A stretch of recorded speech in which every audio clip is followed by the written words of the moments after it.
Again dear students, मैं वंदन कुमार आजाद और आप लोग हैं मेरे यूट्यूब चैनल एस के आजाद मैकेनिकल इंजीनियरिंग पर। डियर स्टूडेंट्स, हम लोग प्रिंट ट्रेसेस को देख रहे थे इंजीनियरिंग मैकेनिक्स में। पिछले क्लास में हम लोगों ने देखा था प्रिंट ट्रेसेस को कैसे सोल्व कर सकते हैं। ठीक है, प्रिंट ट्रेसेस कहते कितने उसको हैं, उसके बारे में हम लोग पहले देख चुके थे। टाइप ऑफ प्रिंट ट्रेसेस कितने हैं, क्या क्या है, रिएक्शन वगैरह निकालना हम लोग सीख चुके थे। और सबसे जो हम लोगों ने सबसे लास्ट क्लास में देखा था वो हम लोगों ने कुछ देखा था। इस क्लास में हम लोगों ने मेथड ऑफ ज्वाइंट देखना था। ठीक है,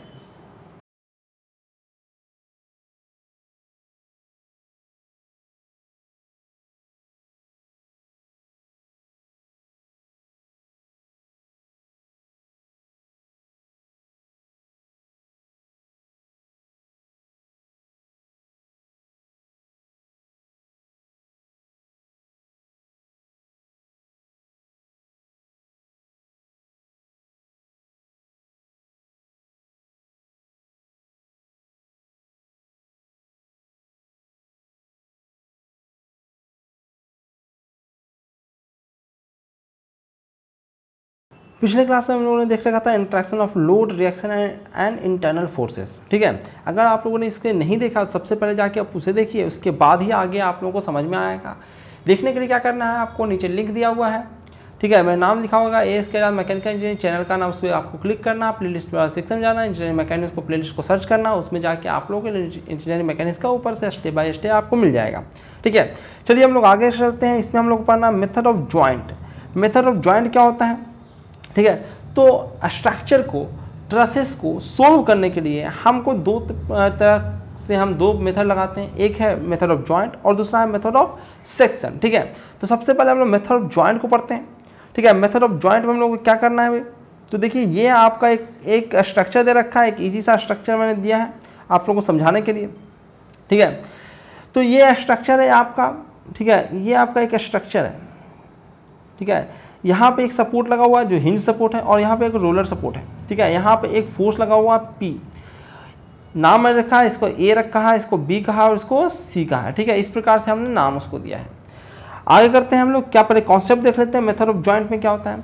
ठीक है, कॉन्सेप्ट है equilibrium of a point at a joint is considered in the method of joint. ठीक है, तो ये मेथड ऑफ ज्वाइंट में क्या करते हैं कि जो पॉइंट है, जहाँ पे कनेक्शन है, जहाँ पे ज्वाइंट है, ठीक है, वो भी एक इक्विलिब्रियम में है। ठीक है, तो उस पर हम इक्विलिब्रियम का सारे कॉन्सेप्ट लगाएंगे, यानी कि उस ज्वाइंट को निकालेंगे, ए पॉइंट को निकालेंगे, उस पर जितने फोर्सेस लग रहे हैं, जिधर भी लग रहा है, उसको सबको हम बैलेंस कर देंगे। ठीक है, टॉर्क वॉक की तो बात आती नहीं है इसमें ज्वाइंट पे। ठीक है, तो सारे फोर्सेस को आपको X direction forces, Y direction के फोर्सेस बैलेंस कर देना, जो भी निकलना है वो निकल के आ जाएगा। ठीक है, तो ईजी सा चीज है। ठीक है, नेक्स्ट है आपका प्रोसेस, करना क्या है, स्टेप बाय स्टेप कैसे करना है। ठीक है, तो पहला है find reaction at support if required. यदि कहीं पे भी रिएक्शन आपको पता नहीं है तो आप सबसे पहले उसको सोल्व करके रिएक्शन निकालिए, जो कि हम लोगों ने पिछले क्लास में निकालना सीखा था। ठीक है, नेक्स्ट है आपका consider equilibrium of a point where only two unknown members are meeting and use, इस फॉर्मूले को यूज करना है क्योंकि इक्विलिब्रियम में है तो इस डायरेक्शन के फोर्सेस का सम और बाई डायरेक्शन के फोर्सेस का सम सब इंडिविजुअली जीरो के बराबर होगा। ठीक है, टू फाइंड द अननोन, तो हमें कंसीडर क्या करना है, joint where two unknown members are meeting. ठीक है, ऐसा नहीं कि कहीं कोई भी ढेर सारे ज्वाइंट है ना उसमें, तो कोई भी ज्वाइंट को पकड़ लोगे रैंडमली जिसमें ढेर सारे फोर्स लग रहे हैं तो नहीं निकल पाएगा। तो आपको एक ऐसे से पहले ढूंढने हैं पॉइंट जहां पे मैक्सिमम दो ही अननोन हो।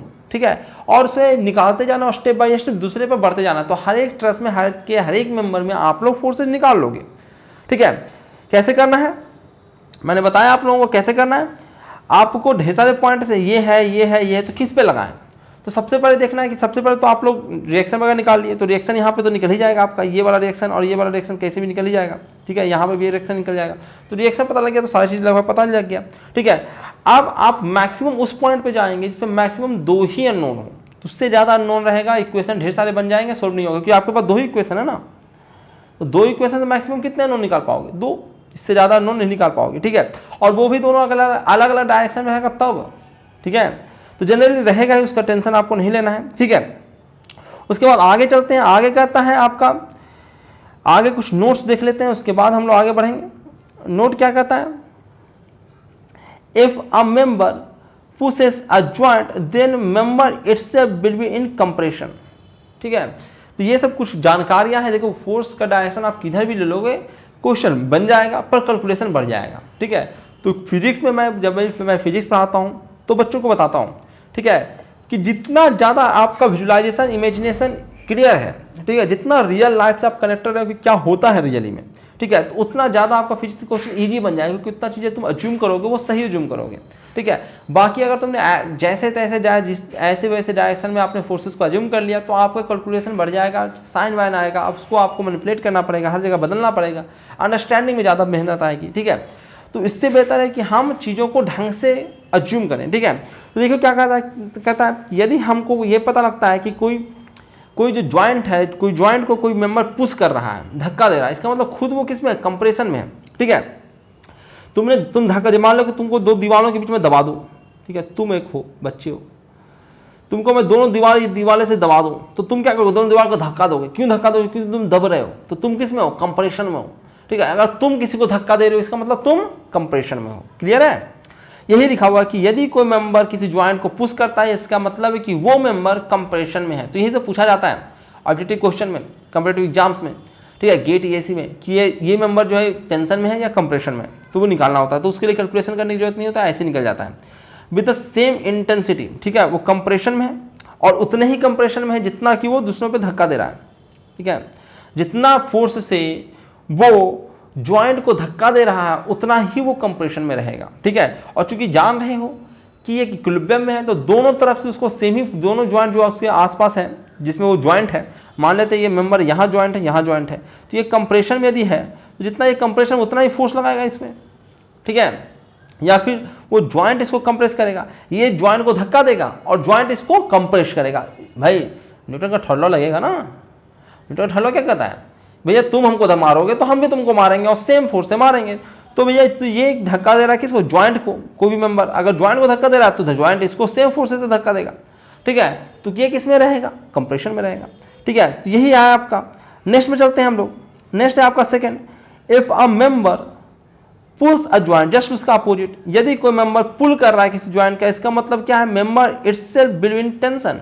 ठीक है, भैया टेंशन में तभी तो वो खींच, भाई उल्टा कर लो ना, ये ज्वाइंट है, ज्वाइंट क्या कर रहा है, मेंबर पुल इसको खींच रहा है, तो तुम खींचोगे तो ये ज्वाइंट नहीं खींचेगा क्या, ज्वाइंट भी उसको खींचेगा, उस मेंबर को, मेंबर को खींचोगे तो मेंबर किस में है, टेंशन में है। ठीक है, और सेम फोर्सेस से खींचेगा, इक्वल फोर्सेस से, विद द सेम इंटेंसिटी, साफ साफ लिखा हुआ है। ठीक है, नेक्स्ट चलते हैं हम लोग। नेक्स्ट आपका कहता है third point, if at a point 3 members are meeting. ठीक है, यदि कोई ऐसा पॉइंट है जहां पे एक से ज्यादा यानी 3 मेंबर मीटिंग में है, ठीक है, एंड 2 आर कोलिनियर, और उसमें से 2 जो है, 2 मेंबर कोलिनियर हैं, then force in third member will be 0। ठीक है, यानी कि ये देखो बहुत काम करेगा। ये मान लेते हैं कि यहाँ पे एक ज्वाइंट है और ऐसे 3 को जुड़ा हुआ है। ठीक है, तो अगर ये दोनों लीनियर है तो आपको कुछ करना ही नहीं है, ये इसमें जो रहेगा उसमें टेंशन कंप्रेशन जो भी हो सबके सब 0 होगा। भाई 0 का टेंशन क्या, कंप्रेशन क्या होगा, कैसा होगा, 0 होगा। क्लियर है, बहुत ही इजीली सोल्व करेगा क्वेश्चन का। जहां पे भी ज्वाइंट लगे, 3 को ज्वाइंट है, ठीक है, 2 उसमें लीनियर, भाई ये इसको कैंसिल करेगा, इसमें अगर फोर्स रहा तो क्या बाई डायरेक्शन में कोई और फोर्स है क्या, उसको बैलेंस कर सकता है क्या। और थर्ड लॉ, भाई यहाँ पे इक्विलिब्रियम में है तो ऑब्वियस बात इसमें भी फोर्स नहीं रहना है। ठीक है, उसमें फोर्स रह ही नहीं सकता, फोर्स रहेगा तो कभी बैलेंस नहीं होगा, ये टूट जाएगा, फिर लप जाएगा, ऐसे झुक जाएगा। ठीक है, तो कभी भी रियल लाइफ की तो मैं बात नहीं कर रहा हूँ कि रियल लाइफ में तो तुम लगाओगे तो थोड़ा सा झुक भी जाता है, झुक के बैलेंस कर देता है उसको, लेकिन अगर हमारा तो भाई लपने का, हमारा जो मेंबर है वो झुक नहीं सकता है ना, वो लप नहीं सकता, एंगल भी नहीं हो सकता, जैसे वो कनेक्टेड है वैसे ही रहेगा। तो उसमें कभी भी थर्ड मेंबर जो भी रहेगा, जो कि अगर कोलिनियर नहीं है तो उसमें क्या रहेगा, उसमें सदैव के सदैव आपका टेंशन कंप्रेशन जो भी रहने वाला है वो 0 रहेगा। ठीक है, इसको आपको याद रखना है। ठीक है, जैसे यहाँ पे कुछ दिखाया भी गया है, ठीक है, कुछ एक एग्जाम्पल, उसके बाद मुश्किल क्वेश्चन करेंगे। ठीक है, जैसे ये दिखाएगा कि ये दोनों कोलिनियर है और एक और मेंबर लगा हुआ है। ठीक है, बी है, ए है और सी है, ये पॉइंट्स है, ये डी है। तो आप लोग देख रहे हैं कि ये है, तो इस मेंबर में जो रहने वाला है फोर्स 0 रहने वाला है। ठीक है, 0 क्यों रहने वाला है, यहाँ पर सोल्व करके दिखाया गया। अब क्या देखना है इसमें, आप तोड़ लो ना उसको, कैसे भी किसी भी डायरेक्शन में तोड़ोगे तो वही होगा। ठीक है, हम तो इसी डायरेक्शन में फोर्स, भाई इसी डायरेक्शन में, इस डायरेक्शन में फोर्स है ही नहीं। ठीक है, चलो तुमको कहोगे कि नहीं सर हमको तो लग रहा है कि इस डायरेक्शन का कोई कंपोनेंट इधर आ जाएगा, कि तुम उस डायरेक्शन परपेंडिकुलर ले रहे हो तब ना लग रहा है, हम तो इस डायरेक्शन में लेंगे ना। एक्सेस, अपना एक्सेस तो हमारा स्वतंत्र है ना, एक्सेस तो हम किसी भी डायरेक्शन में ले सकते हैं ना। जैसे कि तुमको ये लग रहा होगा सर इसका एक कंपोनेंट इधर आ जाएगा, इसका कंपोनेंट एक इधर आ जाएगा, पर ऐसा होगा थोड़ी ना।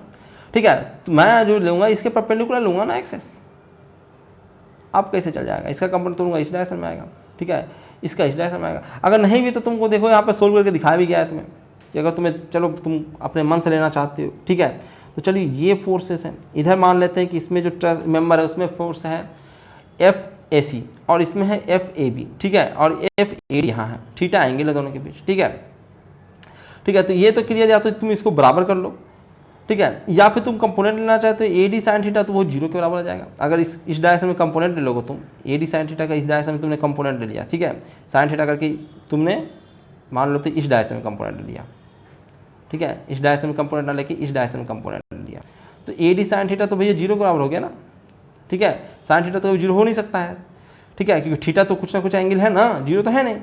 मैंने कहा कि भाई 0 रहेगा तो कोलिनियर हो जाएगा, 0 तो है नहीं, 0 नहीं है तो भैया क्या है कि FD फोर्स को ही 0 होना पड़ेगा, ठीक है। क्या मैंने किया है, ये आपका ये फोर्स है FD, ठीक है, इसके से एंगल थीटा है, तो मैंने इसका इस डायरेक्शन में से कंपोनेंट लिया FD sin थीटा, जो कि इधर कोई फोर्स है नहीं, तो किसके बराबर होने वाला है, 0 के बराबर, तो 0 के बराबर होने वाला, तो 0 FD 0 के बराबर आ गया, ठीक है। तो ये हम लोगों ने एक रूल जान लिया, एक पॉइंट जान लिया, उसको याद रखेंगे, उसको वो बहुत ज़्यादा हेल्प करता है आपको क्वेश्चन को बहुत इजीली बनाने में। वरना कम्पिटिटिव लेवल में जैसे K2 में जानते हो कि बहुत बड़े बड़े ट्रस्ट दे दिए जाते हैं, खासकर सिविल इंजीनियरों को तो खूब बड़ा बड़ा सा दिया जाता है। मैकेनिकल वालों को भी क्वेश्चन तो रहता ही है, वही इधर उधर करते रहते हैं, कभी मैकेनिकल वाले सिविल में डाल देते हैं, सिविल वाले मैकेनिकल में डाल देते हैं, इसी प्रकार से बदमाशी करते रहते हैं, वो एक ब्रांच वाला दूसरे ब्रांच पर डालते रहते हैं, ठीक है। तो ये आपका 4th नंबर पॉइंट है, सोल्व करना है तो 4th नंबर पॉइंट भी आपको जानना है। If at a joint, if यदि किसी जॉइंट पर 2 members are meeting and they are non collinear, then force in both the members will be 0, ठीक है। अगर मात्र दो ही मेंबर हो वहां पे, कितने हो, सिर्फ और सिर्फ 2 ही मेंबर हो वहां पे, ठीक है, और दोनों के बीच, और दोनों कोलिनियर ना हो, यानी लीनियर नहीं हो, तो दोनों के दोनों मेंबर के में फोर्स 0 होगा, ठीक है। तीसरा मेंबर कोई सपोर्ट कोई रिएक्शन कुछ भी नहीं होना चाहिए, बस 2 ही मेंबर होना चाहिए। 2 मेंबर, जैसे ये वाला आपको फोटो देख रहे हो, इसमें 2 मेंबर है AB और AC, ठीक है, एक ही एंगल थीटा पे, तो दोनों मेंबर में फोर्स 0 होंगे, ठीक है। और कितना, मतलब ये सब जो बच्चे नहीं जानते वो हर जगह फोर्स निकालते रहेंगे, पॉइंट्स लेते रहेंगे, ढेर सारा लंबा लंबा सा करते रहेंगे, और आपने अगर लोगों ने किया भी होगा, सेमेस्टर जो कॉलेज के एग्जाम्स होंगे उसमें किया भी होगा, ढेर सारे लंबा लंदी बंदी किया होगा, पर कितने आसानी से क्वेश्चंस बनते हैं, ठीक है। यहाँ इस सेक्शन, दोनों सेक्शन में कोई फोर्सेस नहीं होने वाले हैं। क्यों नहीं होने वाले? आप यहाँ पे देखो ज्वाइंट वाला फॉर्म लगाओ, ज्वाइंट, इस ज्वाइंट पे देखो एक फोर्स लग रहा है, ये खींचेगा, इसको कुछ भी खींचेगा धकेगा हमें पता नहीं है, एक फोर्स इसका हमने ले लिया, ज्वाइंट का हमने फॉर्मूला लगा रहे हैं, ठीक है, ये इधर दोनों तरफ से हमने फोर्स लगा लिया, एक फोर्स को नाम दिया FABC और एक का AB, ठीक है, एक को AC और एक का AB, ठीक है। अब कंपोनेंट लिया हम लोगों ने, किसी एक का कंपोनेंट लो, मान लो कि आप AB को कंपोनेंट ले लो, AB का कंपोनेंट इस डायरेक्शन में ले लो, तो हो जाएगा AB sin थीटा, वो किसके बराबर है, 0 के बराबर है ना, 0 के बराबर नीचे, तो यहाँ पर sin थीटा तो 0 हो नहीं सकता, तो AB को ही 0 होना पड़ेगा। AC का ले लो, AC का आप कंपोनेंट किधर भी लेना चाहते हो ले लो, ठीक है, कंपोनेंट क्या लेना है, ये तो AB तो इधर है ही, इधर कोई फोर्सेज नहीं है इसके वाला, ठीक है। या फिर आप कोई कंपोनेंट लेना भी चाहते हो तो ले सकते हो, FB का इस डायरेक्शन में कंपोनेंट ले लो, FB का इस डायरेक्शन में कंपोनेंट रहेगा, तो एक तो AC ही और एक FB cost of this component आएगा, दोनों का सम कितना होने वाला है, 0 के बराबर होने वाला है। FB AB तो पहले ही 0 है, तो AC भी कितना के बराबर आ जाएगा, 0 के बराबर आ जाएगा, ठीक है। तो दोनों, जब भी एक ज्वाइंट पे सिर्फ 2 ही मेंबर जुड़ रहे हों और दोनों के दोनों कोलिनियर नहीं हो, तो दोनों मेंबर में जो फोर्सेस होंगे वो क्या होंगे, 0 होंगे, ठीक है। तो कितना अच्छा क्लियर बात है, कितना आसानी से इस क्वेश्चन को सोल्व करेगा, ठीक है। जैसे कि देखो ये क्वेश्चन, ठीक है, बस देख देख के आंसर आ जाता है, ठीक है। आप गेट में जाते हो एकदम परेशान हो जाते हैं, कैसे बनेगा, कभी यहाँ पे न्यूटन लॉ लगा रहे हैं, कभी वहाँ पे न्यूटन लॉ लगा रहे हैं, बहुत सारे परेशानी। पर इसमें देखिए, ठीक है, सबसे पहले आपको ये सब चीज़ें हैं, ठीक है। आपसे कहा गया कि FBD में फोर्स निकालिए, BD ये है, इसमें फोर्स निकालना आपको, ठीक है, इसमें आपको फोर्स निकालना है, ठीक है। तो हम लोग निकालना शुरू करते हैं हम लोग, चलिए 1 मिनट।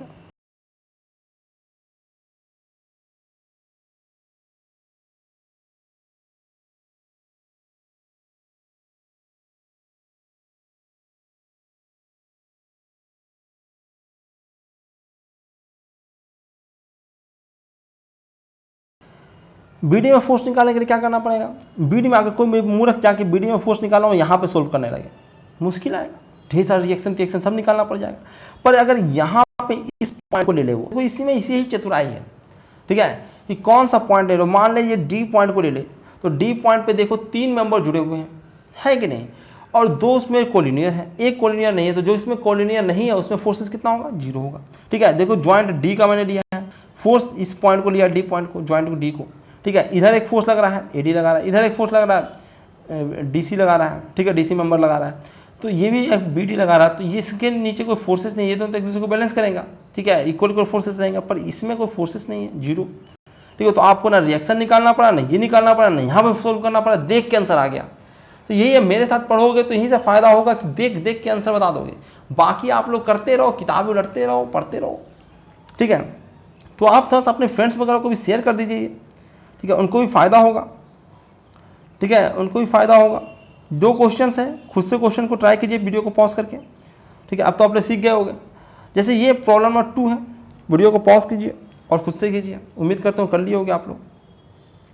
ये क्वेश्चन, इसमें आपको निकालना बीडी जो है उसमें फोर्स निकालना है, ठीक है, बीडी ये सेक्शन, इसमें फोर्स निकालना है, ठीक है। कहाँ पे हम जाएंगे, कहीं देखो, अब बहुत जगह देखो पॉइंट अगर तुमने सही सेलेक्ट कर लिया, कुछ एक है ना ज्वाइंट के मेथड से बहुत इजीली हो जाता है, बहुत तुरंत हो जाता है, ठीक है, एकदम झकास, तुरंत फटाक से हो जाएगा, ठीक है। आपको यहाँ निकालना चल जाएगा, रिएक्शन निकालना पड़ जाएगा, इस मेंबर में फोर्स निकालना पड़ेगा, इसमें, पर हम लोग कहाँ से निकालेंगे, इस पॉइंट डी पॉइंट को लिया, उठाया, डी पॉइंट को हम लोगों ने एफबीडी बना लिया, ठीक है। डी पॉइंट पे एक नीचे फोर्स लगा हुआ 10 न्यूटन का फोर्स लगा दिया, इधर एक फोर्स लग रहा है, इधर एक फोर्स लग रहा है, कोई लेना देना नहीं है, ठीक है, क्योंकि परपेंडिकुलर डायरेक्शन में, तो परपेंडिकुलर डायरेक्शन में फोर्स एक दूसरे को डिफेक्ट करता नहीं है। तो बीडी में जो फोर्स होगा किसके बराबर, 10 न्यूटन के बराबर। तो देखते के साथ लग रहा है, और कैसा फोर्स होगा, टेंसाइल फोर्स होगा, ठीक है। टेंसाइल कैसे होगा, क्योंकि ये क्या कर रहा है, कि जो इस पॉइंट के साथ होगा वही, गलती मत कर देना इसमें, क्योंकि ये जो लाइन है ना, ये मेंबर है ना, अगर ये इसको पॉइंट को ऐसे खींच रहा है तो इसको भी तो पॉइंट खींचेगा, ठीक है। तो टेंसाइल है, कंप्रेशन, ये लिखना होता है, तो इसमें गलती मत करना है, जो पॉइंट के साथ होगा वही मेंबर के साथ होगा। पॉइंट को खींच रहा है, वो दिख रहा है आपको, खींच रहा है, तो वो मेंबर को भी खींचेगा। ऐसे अगर आप नहीं भी देखो तो यहां से तो इजीली आप देख ही सकते